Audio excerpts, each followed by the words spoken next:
yaay jërëjëf maa ngi dalal sama gan gi di ñaan yàlla na dal fii ak jàmm muy Pape Alioune Diallo ku ma miin xam ko ci yar ak ci teggin xam ko ci diine xam ko ci cadre bi mu nekk sax da koo wanewul nag ab taalibe rek moom lay doxe moom lay waxe maa ngi koy ñaan na dal ak jàmm lii mu mbëbët aussi bëgg ko ci man mii ba xëcc ma ci wetam ba ma woo sama nawle yi ñu ñëw yàlla na ko suñu borom may te defal ko ko maa ngi leen di wax nag tuuti ci moom ak li ma tax a ñëw di ànd ak moom di liggéey ba ma njëkkee consulter woo ma ne ma bébé ci loo nekk ma ne ko man di nekkuma ci dara mu ne ma yëngatu woo ci dara naka politique ma ne ko man bàyyi naa politique sama wax nag day xaw a tukkuloore parce que damay wax mu set ma ne ko bàyyi naa politique mu ne ma loolu nu mu mën a nekk ma ne ko bàyyi naa politique maa ngi yow bokkoon di liggéey ci Thierno Alassane Sall man bàyyi naa yow bàyyi nga man nag léegi développement rek laay def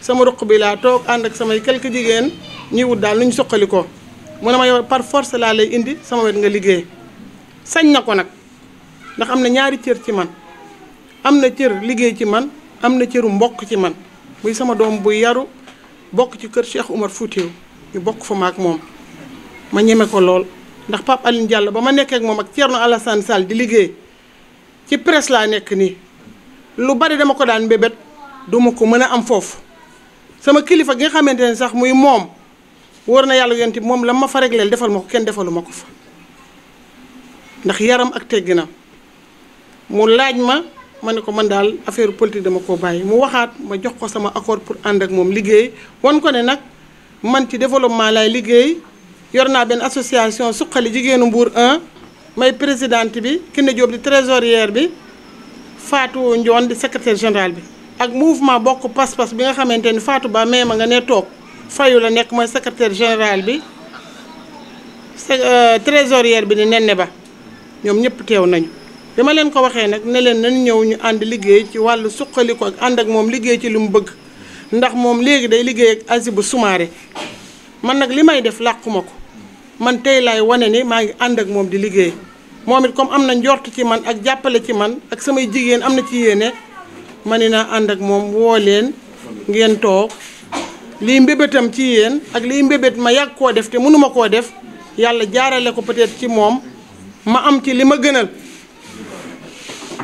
nit ki nag bu la diggee añ ndékki bu la joxee ndékki bu la diggee añ ak reer di nga ko gëm Pape Alioune Diallo loolu laa mën a wax ci moom Pape Alioune nag maa ngi lay dalal jàmm ci sama ñaari mouvement yi mouvement bokk pas-pas bañ nañ ko ba soxna Marème Dia mii di taw Thierno Abou Dia lañ ko tuddee mu ngi nii bokk ci daawul woon sax ñëw ci lu mel nii ay jigéen ñu ànd di liggéey ay entrepreneurs xaw ma lañ koy waxee ñoo nekk di liggéey ñii ay commerçante lañu ñii ay cuubkat lañu ñoo bokk pas-pas bi di liggéey beneen bi mooy suqali jigéenu Mbour moom laa fi def le 8 bu nekk mouvement bi ñu tuddee ko soxna Mariam Dia muy taawu Thierno Abou Dia xam nga ndax barke bi ak mu ñaanal ñu yàlla ak it boole ne suqali nañu ndax dëkk nañu dëkk bu rafet te lu muy am it yéene nañu ko ci loolu laa la woowee loolu nga ñëwee ci man pour ñu ànd waxtaan liggéey yow nag Pape Alioune ñeme naa la trop mouvement bii ma àndal di liggéey ak ñoom ak développement le 8 bii ma àndal di liggéey ak ñoom yàlla nag ma ci defal li ma bëgg muy nga jàppale leen bi ñu gis ci seen bopp ñu suqaliku ndax fii suñu koñ bii dama koo yemale mais bari na fi ay xale yoo xamante ne ay père de famille lañu yor ay ñeenti doom te liggéeyuñu te yàgg nañu ànd ak man topp ma am na ñoo xamante ne ñu ngi toog fii ci mbooloo mi bëgg def dara te mënuñu ko seen jox loxo jotu seen gannaaw loolu lépp nag man am naa yaakaar ak njortu ak li ne ci yow nga jàppale ma ci bu baax a baax waxuma sama bopp de mais ñoom ñii laa wax maa ngi la koy dénk di la ko ñaan te xam naa duma ci am gàcce di seedeel aussi sama njaboot man ak ñi ma àndal yàlla na sama ànd ak yow sax te yàgg mais fii laay mujjee politique ci moom fii laay mujjee politique man lu ma wax duma ko waxaat bu du woon moom tey duma delluwaat ci dara ci moom laay mujjee fu mu nekk nag ma nekk fa ak moom fu mu yendu ma yendu fa fu mu fanaan ma fanaan fa fu mu nee fii la yemal fii ma yem fa asalaamaaleykum wa rahmatulahi taala wa barakaatu. maa ngi nuyu ñëpp ku ci nekk ci turam ak ci santam di leen ziyaara di leen baalu àq bu baax di ñaan yéen tam ngeen baal ma di wax ngi tey li ñu fi indi nii tey bébé moo ñu fi indi parce que ñun franchement parler man Alassane Diallo maa ngi koy Alassane Pape Alioune Diallo maa ngi koy doog a gis mais bébé dafa nekk nit koo xamante ni ñun mënuñu ko fay ndax moom sonnul pour kenn pour ay doomu aadama moo tax muy sonn. elle est trop sociale tey amoon nañ daara dañuy jàng tous les jeudis et lundi mais dañoo bàyyi daara ji ñëw parce que moom moo ñu ko jaral dañoo teel a jàng 3 heures pour teel a wàcc pour ñëw moom lu mu ñu woo rek ak fu mu ñu xëcc dañ fay dem parce que moom jikkoom rek moo fi indi nit ñi ñëpp parce que nit ñi kenn amatul jot. déjà waxuma la dëgg la ñun kenn amul jot sax waaye man rawatina sama genre gi dëkk Tivaouane nga xamante ni tey ñi ngi war a buru tey wala suba amaguñ ci lu ñu leer ba léegi may toog maa ngi woote nga xamante ni kon suñu bàyyee suñu lépp ak la ñuy toppatoo ñëw fii ngir yàlla ak bébé nga xam ne moo ñu ko ji parce que temps dafa cher mais mouvement bi mu créé nii ma nekk secrétaire général bi muy bokk pas-pas wax dëgg yàlla lépp moom la rek parce que moom à chaque fois moom du tàyyi du sonn moo ñuy lonk di ñu jéem a boole lu mu xam lu baax dala ciy dugal la ñuy sori ñaa nga ba fayu mais mouvement bu mu am dugal nañu ci te pourtant suñu foofu ñu ngi yëngu man lim nga wax ni Papa Alioune nii da ngaa bàyyi politique wallaahi ñoo la njëkk a bàyyi politique bu yàgg parce que dañoo sonn ci ay naxaate ndax ñun dañoo amatul temps nag di jël ay grand bu di nuroo lekk jël ay 2000 francs dugg ci ay car dañoo responsable fii ay femmes d'entreprise dong ñoo fi nekk ñuy jaay cere ñuy jaay salade ñuy ñaw ñuy létt ñuy taaba rek ñoo fi nekk dañoo yor ay njaboot te suñu njaboot dañoo soxla dañoo bëgg ñu nekk dara ëllëg looloo tax ñuy sonn lu ñu dégg dugal ci suñu loxo waaye ñun dañoo croiser la woon le bras ni banañ lépp mais bébé moom lu mu bëgg dañ koy bëgg parce que moom bëggul dara pour moom dafa bëgg pour nit ñi loolu moo ñu fi indi secrétaire général kii trésorier baa nga na la toog waaw tey ñu bëri amuñu jot par ay 2 ñooñu wala ay 3 mais ay jigéen yu takku bëgg développement ñun développement moo ñu ñor ku ñu ci woon nag moom wax dëgg yàlla moom nit moom li mu bëgg boo ko ci fiiree da nga koy jàpp parce que ñun moo boobu rek la ñuy dégg moo ñu préoccupé ñun jigéen ñëpp kenn amatul temps di wuyu ay nit di taxawaalu bébé mii moo ñu ko jaral parce que xam nañ ni moom ci li ñu bëgg ci la nekk ci loolu lay yëngu ñun daal ñu ngi naan wax dëgg yàlla maa ngi bañ a guddal parce que maa ngi bëgg guddal aussi di ñaan Papa Alioune li ñuy séntu ci moom loolu yàllaa ko yor sax waaye yàlla na ko yàlla jaarale ci loxoom boobu am nañ njott mën a ñaan parce que ku ñaan yàlla ngay ñaan mais yàlla ñëwul jox kenn directement am na fu mu koy jaarale ñun daal ku ñu taxaw suñu doom yaa ngi ni war a jàng soxla ay bourse ñu bëgg nañu nag ku ñu suqali ci fa ñuy liggéey man damay ñaw ñii dañuy jaay ñii dañuy jënd ku ñu jàppale nag ci li ñuy def nag ku ñu jàppale tam ñu jàppale la de dëgg yàlla waaye lekket kese moom naxatul bëy ndax fi mu ne ni kenn amatul jot ñii fi toog ñëpp ay liggéey tam merci beaucoup. ku mbooloo mi nuyu nañ leen ku nekk sa tur sa sant leen baalu àq ci guddee bi suñu ku bëgg ñebbe mi tamit ñu ngi jaajëfal teewam tey Papa Alioune sama turandoo papa la mais Diallo jee ko yàq waaw maa ngi kontaan maa ngi bëgg ci bébé mi nga xam ne nii moom femme développement la parce que fii ñun miin nañ fi kër gi ñun miin nañ fi ci ñëw di suqaliku ñuy dugal ci ay projet ñuy lépp xaalis dem di ñëw di dellu siwaat wax dëgg yàlla man comprendre woo na ma comprendre mais man maa ngi jàppale Soumaré parce que même fiche yaa ngi sama kër may remplir ñu war maa ñëw muy Mbaye Touré waaw kon nag ñoo bokk lu ñuy def yàlla nañu yàlla jàppale barke sëñ Saliou.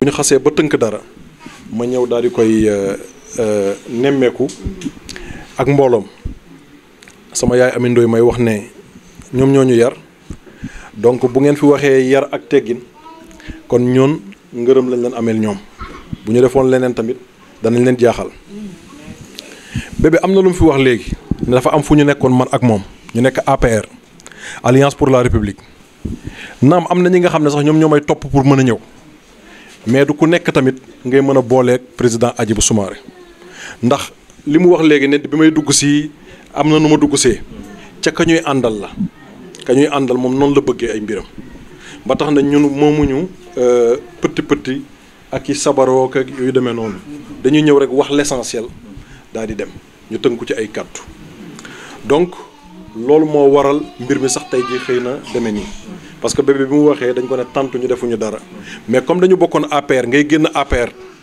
pour ñëw te comme ni mu ko waxee léegi nee na bu bàyyee politique ak man dana bàyyi politique loolu moom moo am moo nekk ci moom mu nekk jigéen ju jàmbaare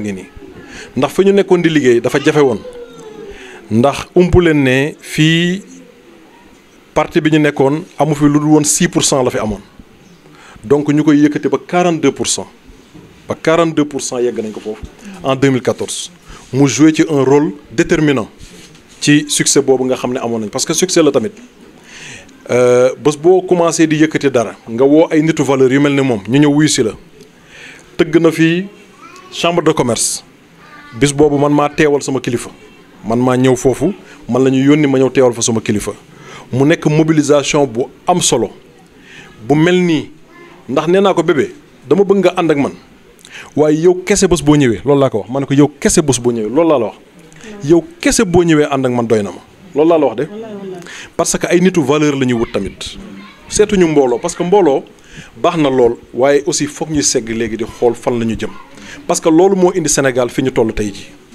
naam tey jii président bi fi nekk vision baax na waaye démarche bi dafa lajj démarche bi lan moo ko lajji jigéen ji taxaw fii léegi wax secrétaire général bi naka la tudd. Fat Ba am na lu mu wax léegi nee na ñun jigéen ñi dañoo tay léegi ci ay nax développement la ñu wax te ñun gisuñu ku ñu woo ci développement kon y a un problème parce que président nee na injecté na 10 milliards à travers la délégation à l'entrepreneuriat rapide mais y a un problème bu fekkee ne tey jii plus de 100 personnes ñu ngi fii ci biir kër gi c'est un échantillon assez représentatif quand même du Sénégal bu fekkee ne kenn jotul ci 10 milliards yooyu ça veut dire que deux choses la mën a doon soit programme bi yeggul fa mu war a yegg wala Thiès boog dafa bokkul ci programme président Macky Sall ñaar yooyu kese moo mën a am donc 10 milliards ñu sànni ko ci askan bi yéen ngeen ne gisu leen dara ça pose un grand problème ça pose le problème et am na soxna su génn fan yi ne opposition bi dañuy joxe ay fausse information loolu du fausse information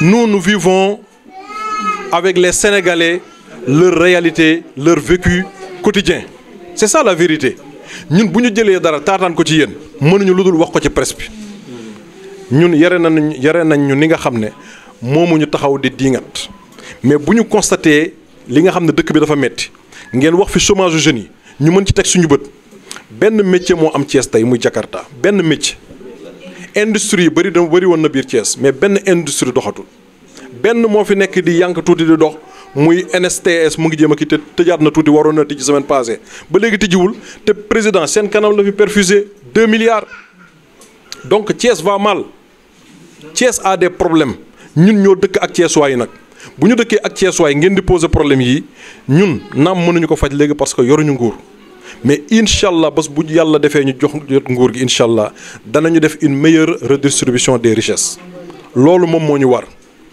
et stade bi jege fii nii stade Lat Dior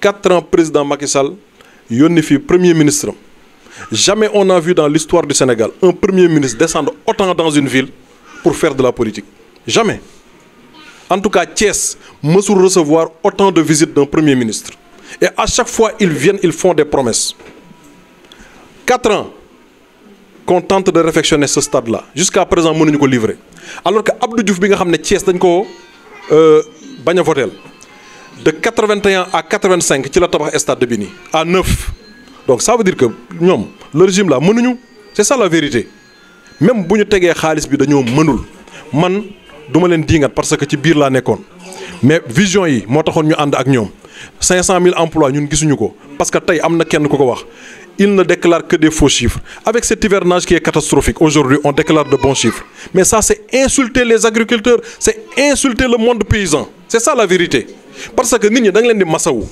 moo gën nga taxaw ñu gis la seen télé parce que tey ñoom paysans yi dañu am télé am nañ télé di seetaan télé ñëw nga war a ñëw jox leen ay vivres de soudure ngay ñëw taxaw ne seen mbay mi baax na loolu c'est des problèmes dans tout le Sénégal donc du Thiès kese alors ñun ki ñu àndal il ne fait pas de promesses c'est quelqu'un qui a eu à faire des réalisations ñu gis ko c'est un technocrate te nee naa leen mag du jaamu yàlla ba toll ci benn at bi di liggéey lu koy yóbbu safara moom dafa am parcours exceptionnel ba yegg si fii kon nag xale bu mel ne man di ànd ak moom ça veut dire que xam naa ne du kuy xaru parce que 5 ans de pouvoir du ko yàqal notoriété am loolu moom moo tax ñun ñu ànd ak moom parce que ñun liggéeykat la ñuy wër chaque fois on entend des choses être déclarées alors que ça ne se fait pas le terre il est là on est en train de le poser alors que pendant ce temps le chemin de fer Dakar-Bamako il faut juste quelques milliards quelques petits milliards même pas 10 milliards pour pouvoir le réfectionner pendant ce temps tu mets 1000 milliards de l'autre côté Ça veut dire que votre ambition,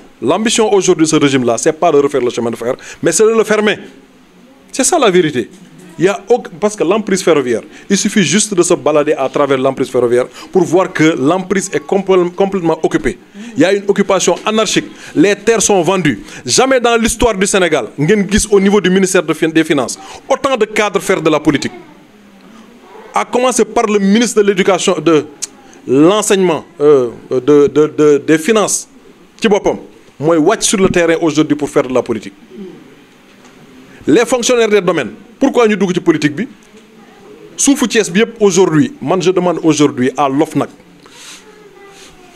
de se rapprocher aujourd'hui des inspecteurs pour voir qu'est-ce qui se passe à Thiès. Parce que sous Thiès quand même, il faut que nous l'ayons à travers même le TF 116 bi nga xamné mok nek derrière la voie ferrée. Limay wax xamna ko. C'est ça la vérité. Parce que sous Thiès wayi la duñ ko jël ko politiquer. Ñun bu ñuy juk Thiès mo ñu taxa juk mënu nañu tok Dakaru. Bu ñu ñëwé fi c'est pour défendre l'intérêt des Thiessois. L'enseignement, ma ñëw ci enseignement bi. Nénañu on fait dans la désinformation, c'est faux. Dégg ngeen à Mbour hier des centaines d'étudiants. Ça ne s'est jamais passé dans l'histoire du Sénégal. Ils ne peuvent pas entrer en classe dans les amphis parce que simplement le gouvernement doit 13 milliards. Ça c'est un chiffre concret. Opposition déclaré ou quoi? C'est les écoles privées qui ont déclaré. L'État doit 13 milliards aux écoles privées. Mais ce n'est pas l'opposition qui le dit. Il y a un problème. Le coude, moi je me rappelle quand on était à l'université, on s'était battu une année pour que le directeur général Coude Binek Fofo bagne def bénéfice au niveau des œuvres universitaires. Parce qu'on s'est dit c'est des œuvres sociales, c'est des œuvres universitaires, on ne doit pas en faire des bénéfices. Il faut tout dépenser. Aujourd'hui, c'est le contraire qui se passe. Au lieu de faire des bénéfices, c'est un déficit.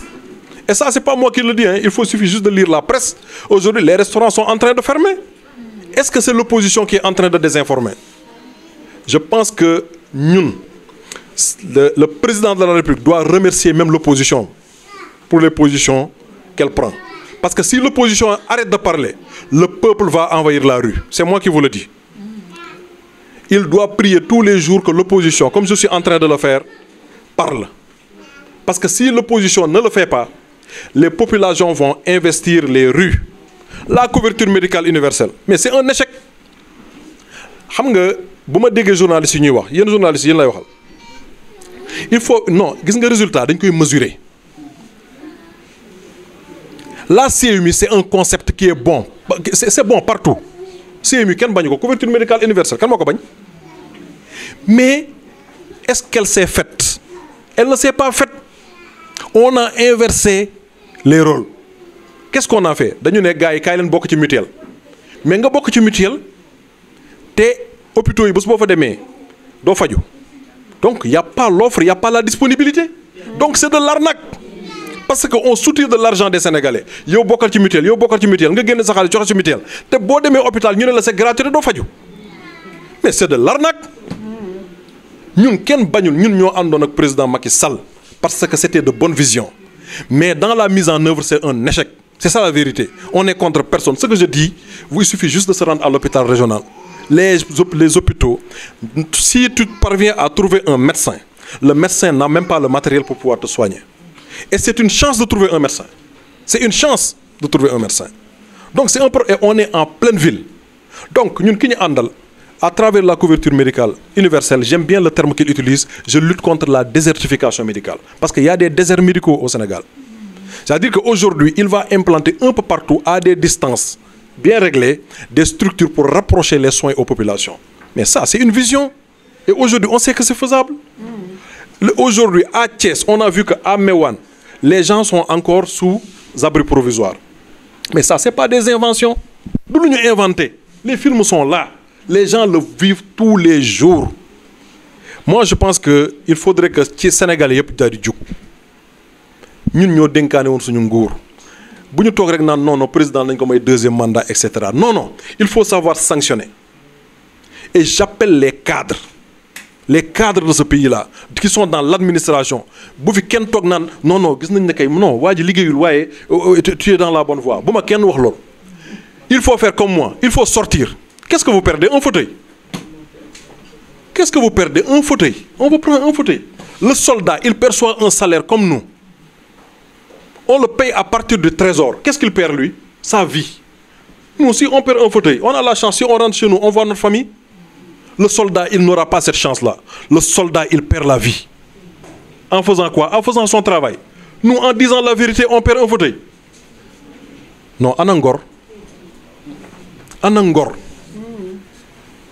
Je pense que Drombagoulen, Ken Sénégal, nous sommes qui khif mokorei. Donc, le seul fait de perdre un fauteuil ne veut pas dire que tu vas mourir. Il faut garder la dignité. J'appelle en tout cas tous les cadres de ce pays, tous les fils de ce pays, tous les enfants de ce pays à se lever contre ce régime-là parce que le pays est en banqueroute. C'est ça la vérité. Le pays est le trésor. Et ce n'est pas nous qui le disons. Hein. La croissance, on a l'habitude de le dire. C'est vrai. Croissance, je suis parfaitement d'accord avec le président Macky Sall. Mais la croissance de la France, elle est de combien? Elle est de 3. Donc ce n'est pas la croissance qui mesure la performance économique. La croissance de la France est de 3. Et aujourd'hui, on préfère être français que d'être sénégalais. La preuve, regardez le flux migratoire. Tous nos jeunes quittent le Sénégal pour partir, pour rejoindre les frontières européennes. Alors que là-bas, il y a la croissance de 3. Donc on arrête de nous parler de croissance. Bon Dieu. Le PIB est le meilleur indicateur de performance économique. Parce que là, au moins, on sent qu'on est en train de produire des richesses. Si vous prenez l'arachide aujourd'hui, nous, sur la chaîne de valeur, jusqu'à la production de chocolat, nous allons percevoir des guerres. Alors que peut-être que c'est ailleurs, dans la transformation, il faut que la richesse soit plus. Pourquoi on ne crée pas des industries aujourd'hui pour faire de la transformation, pour développer notre secteur secondaire? C'est ça qu'il faut, c'est ça qui retient les jeunes, c'est ça qui crée de l'emploi. Parce que sur le territoire, si nous transformons, tout cela, même l'or. Aujourd'hui, on produit 6,3 tonnes d'or dans le Sénégal. Vous savez ce Sénégal, à l'extérieur. C'est à 140 km de Kédougou. Qu'est-ce que tu vois? Il y a un aérodrome. Avions directement à l'étranger. Alors que tous nos bijoutiers à l'intérieur du Sénégal ont besoin que de 100 kg d'or. Le zircon, il est là à côté. Est-ce que les Thiessois en bénéficient? Et j'en passe. Nous avons un sous-sol très riche. Mais malheureusement, on ne parvient pas aujourd'hui à créer ou à transformer ces richesses-là. Parce qu'on n'a pas cette intelligence. Donc je pense qu'aujourd'hui, on est tous appelés à faire en sorte que le pays avance. Et nous, on a avantage à ce que. Aujourd'hui, donc nous avons les leaders religieux, les leaders coutumiers, et képp ki nga xam ne mën na ci jàpp aujourd'hui pour bu et puis information bu mu yem fii bu ngeen fi jógee li ñu waxtaane fii parce que am na ñi nga xam ne ñu ngi jéem a défendre bilan président Macky Sall naan PUDC je vous assure allez dans les kii la les femmes man dem naa fi Mbampana Fall récemment mais foofu boo yorul oto bu mag dugg bu tawee mais doo dugg te Mbampana Fall c'est à 40 km de Thiès donc je me demande où est passé le PUDC case de santé sax amuñu ko. À Mampanafal, c'est à 40 km. Donc, qu'on arrête de nous chanter des slogans. CMU, bahna, nyoko wax bahna. Bourse familiale, bahna. Mais bourse familiale, mais maintenant, je vais démontrer comment aujourd'hui les gens sont en train de perdre leur dignité à travers ces bourses familiales. 30 milliards, nous avons injecté côté ji. Alors que le chemin de faire 10 milliards, nous avons fait ji. Ni jox bourse familiale, c'est un dom mën fa liggéey ba di len jox trimestre ñu la ko jox ben wèr. Aujourd'hui, on est en train de transformer les Sénégalais en mendiants et ils ne le savent pas. Parce que Khalis bi ñu jël diko joxé dafa yomb trop. C'est ça la vérité. Et mën nañ fi passer fi ba suba. Xam nañ ne jot amul. Pour wax leen ne aujourd'hui le bilan de Macky Sall est un bilan d'échec. C'est ça la vérité. Il a promis dans chaque région. Il est passé dans chaque région pour faire des conseils des ministres décentralisés. Je vous donne cet exercice-là. Ku ci nek bo démé sa kër na nga dugg internet. Président nga xol limu promettroon dans chaque région est-ce que def na fa moitié bi amul même le 10e defu ko fa Thiès bi bo fi defoon 40 milliards ñu yëg ko il avait promis à Thiès en 2014 vous étiez tous là 447 milliards 447 milliards le promettroon à Thiès defu fi dara defu ko fi c'est ça la vérité non deug mo neex yalla limay wax bu fekkee lu deug kon buma génné fi da ngeen ma yeb 447 milliards fi Thiès kenn déggul ñetti fan kër dëkk bi bloqué mais ñëpp yaakaar lañ ci amoon Mais bon Dieu, le président, il faut qu'il arrête de prendre les Sénégalais pour des enfants. Nous ne sommes pas des enfants.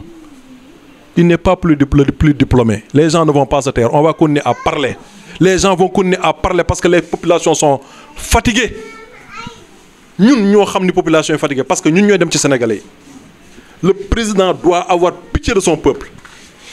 Et c'est ce que nous devons faire avec les leaders coutumiers. Nous devons wax président dëgg bu ñëwee ci gàmmu yi ak ci màggal yi ñoo war a ñëw toog ne ko population bi sonn nañu te ñoom loolu mooy seen wareef ñoom sëriñ si loolu lañ leen di xaare donc ma leen di gërëm encore une fois di gërëm bébé mi di leen wax ne bu ngeen fi jógee même ñi nga xam ne pare nañu parce que gis naa ne dugg nañ fu nekk ne leen dañuy joxe ay financement xaw ma pour ngeen signer loolu moo am Thiès yëpp moo am fépp Sénégal c'est pas grave mais fexe leen ba nga xam ne ki nga xam ne signé na pour parrainage ngeen wax ko ne ko bu mu voteel Macky Sall. Voter Macky Sall, c'est perdre le Sénégal. Ça, c'est moi qui vous le dis. Moi, il n'y a aucun souci. Nous, wax lañ ci mën investir suñu temps. maa ngi nii bu may wax dafay mel ne man jógewuma ci lalu hôpital. Mais parce qu'on s'engage pour notre pays. daf ko jar. Parce que mu ngi mel ne soldat. Je me compare toujours à un soldat. booy toog di liggéey da nga naan soldat bi fi muy liggéeyee moom ci suufu naaj bi lay nekk. yow yaa ngi ci bureau climatisé. C'est pour cela que j'appelle tous les cadres à se lever. C'est ça la vérité. Parce qu'on perçoit un salaire comme nous, les militaires. Donc chacun de nous doit faire jaay bakkanam pour que le Sénégal jëm kanam, pour nos enfants, pour nos petits-enfants. Donc, guddi na maa ngi leen di gërëm ñeen ñëpp encore une fois di leen sant di leen wax ne nag tey nuyoo si kese la di jël si sama yaay suma sœur xam njàmbarteem mu ñëw ànd ak ñun ci démocratie et république. ma di ko gërëm di ko sant bi ma ko nangulee tamit di wax ne wax dëgg yàlla c'est une femme de valeur. Donc tey damaa ñëwoon nuyoo si mais continuer les activités et on va continuer à vous accompagner aussi comme ni ma ko waxee. du parce que élection la ñu jëm demuñu élection locale de présidentielle la ñu jëm ku am mbokk Mbour li gis nga li mu jaral Macky Sall nañu ko jaral ku am mbokk Kidira woo ko téléphone WhatsApp bee ko tiital bu ngeen seetloo fan yi passé bëggoon nañu fi dugal benn loi bi nga xam ne mooy restreindre les droits à l'internet. C'est parce que société civile bi ñun ñëpp ñun ñoo taxaw ne ko amuñ ci droit ça c'est restreindre nos droits c'est les droits de l'homme am na li nga xam ne sañ-sañu doomu aadama kese la donc loolu ma leen di wax ne ku ngeen am mbokk woo leen ko ngeen wax ko ne bu leen ci tay bébé bu ngeen jógee fii fu ngeen di waxtaan bu ngeen demee ci marché yi fu ngeen dem wax leen nit ñi ne nañu bàyyi Macky Sall parce que liggéeyul réew mi c'est ça la vérité.